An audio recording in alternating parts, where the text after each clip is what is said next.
नमस्कार दोस्तों। आज हम जिस दुनिया में रहते हैं वहाँ हम बिल्डिंग बनाते हैं, इंटरनेट चलाते हैं और चांद तक पहुँच चुके हैं। लेकिन क्या आपने कभी सोचा है हमारी शुरुआत कहाँ से हुई? आज से लाखों साल पहले हम ऐसे नहीं थे। हमने एक लंबा सफर तय किया है, एक जंगली जानवर से लेकर धरती के सबसे समझदार जीव बनने तक का।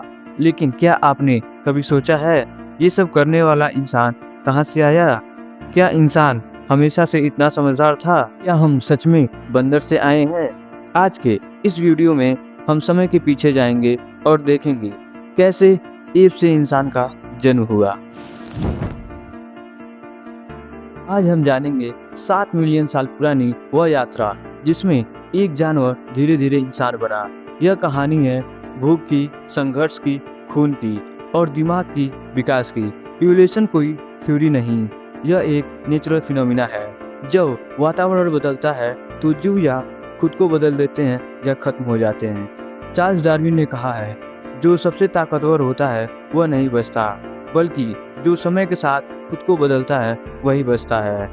इंसान भी इसी नियम का परिणाम है।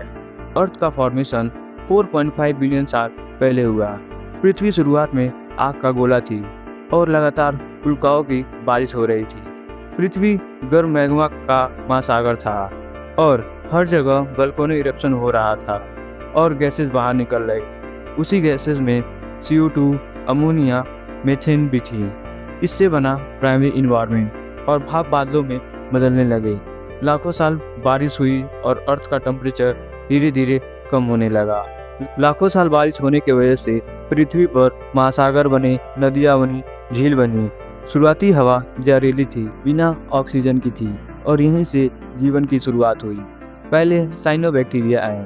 ये सनलाइट एनर्जी को ऑब्जर्व करके अपना फूड बनाते और ऑक्सीजन छोड़ते थे और धीरे धीरे ऑक्सीजन की मात्रा बढ़ी और ओजोन लेयर की फॉर्मेशन हुई। इसे कहते हैं ग्रेट ऑक्सीडेशन इवेंट। फिर आए यूनिसेलुलर, उसके बाद मल्टीसेलुलर, जैसे फिश, फ्रॉग, डायनासोर। डायनासोर खत्म होने के बाद मैमल्स को मौका मिला। मैमल्स ऑर्गेनिज्म का एक स्पेशल ग्रुप बना, प्राइमेट। इनकी खासियत बड़ा दिमाग, आंखें सामने और उंगलियों से पकड़ने का क्षमता थी। यही आगे चलकर एक शाखा निकली, ह्यूमन लिंकेज की। बहुत लोग कहते हैं इंसान बंदर से आया, लेकिन यह गलत है। जबकि इंसान और बंदर दोनों का एक ही कॉमन एंसेस्टर है, वो है चिंपैंजी। क्योंकि चिंपैंजी और इंसानों का DNA 98.8% मैच करता है। फिर भी हम अलग क्यों हैं? जवाब है दिमाग और सोच। 7 मिलियन साल पहले अफ्रीका में साइलेंथ्रोपस यह जीव रहता था।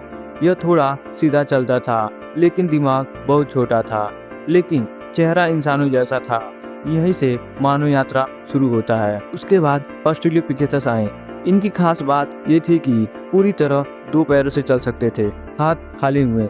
क्रेनियल कैपेसिटी 460 थी।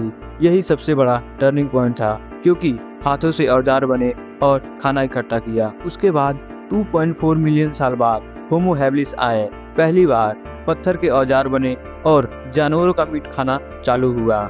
इनका क्रेनियल कैपेसिटी 650 cc था। यहीं से इंसान सिर्फ जानवर नहीं रहा, बल्कि सोचने लगा। इसके बाद होमो इरेक्टस आते हैं।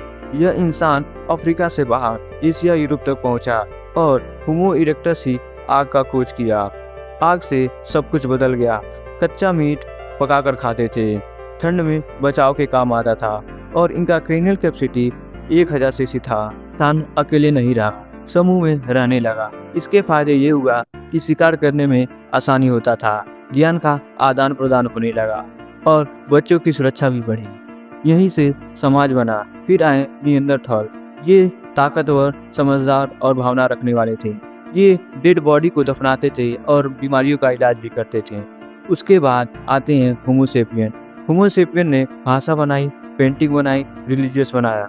गुफाओं में पेंटिंग करते थे। ये बताते हैं कि इंसान सिर्फ जी नहीं रहा है, बल्कि सोच भी रहा है। 10,000 साल पहले इंसानों ने खेती करना शुरू किया, जानवरों को पालना शुरू किया। गांव शहर में बदलने लगे, शहर सभ्यता में बदलने लगे। यहीं से युद्ध, राजनीति, विज्ञान का शुरू हुआ। इंसानों का दिमाग क्यों बड़ा हुआ? क्योंकि जटिल जीवन, समस्या समाधान, सामाजिक दबाव के कारण बड़ा हुआ। आज इंसान प्रकृति को नुकसान पहुंचा रहा है, खुद के अस्तित्व से खेल रहा है। इवोल्यूशन अभी रुका नहीं है। अगला कदम क्या होगा, सुपर ह्यूमन या खुद का अंत? यह निर्णय अब इंसान के हाथ में है। अगर वीडियो पसंद आया हो तो लाइक, शेयर, सब्सक्राइब करना ना भूलें और कमेंट में बताएं वीडियो कैसा लगा। मिलते हैं नेक्स्ट वीडियो में। धन्यवाद।